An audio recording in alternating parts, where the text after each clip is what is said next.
Now, life teaches some painful lessons, but it's from adversity that strength is born.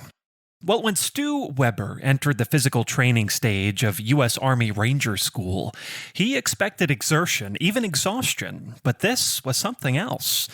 They ran in full field uniform. And as usual, the word was, you go out together and you come in together. If you don't come in together, don't bother to come in. Well, somewhere along the way, Stu saw something strange about their formation. 2 rows ahead of him, one of the guys was out of sync. The man's name was Sanderson. His legs were pumping, but he was out of step with the rest. Then his head began to loll from side to side. He was struggling, close to losing it. Without missing a step, the ranger on Sanderson's right reached over and took his rifle. Now one of the rangers was packing the weight of 2 weapons.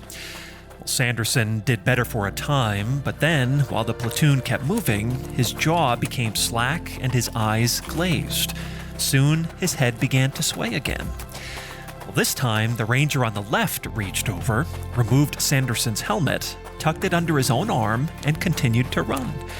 Their boots continued pace along the dirt trail in unison. But Sanderson was still hurting, really hurting. He was buckling and going down. Just then, 2 soldiers behind him lifted the pack off his back, each taking a shoulder strap in his free hand. Sanderson gathered his remaining strength, squared his shoulders, and the platoon continued to run, all the way to the finish line.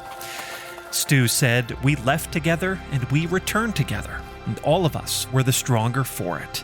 Together is better." Scripture says that 2 are better than 1 because they have a good return for their labor. For if they fall, one will lift up his fellow.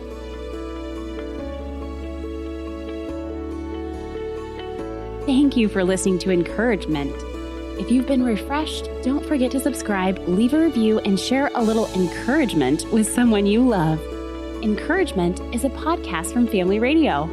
These stories are just a taste of the stories you can hear every day. Listen at familyradio.org or find more encouragement on the Family Radio app.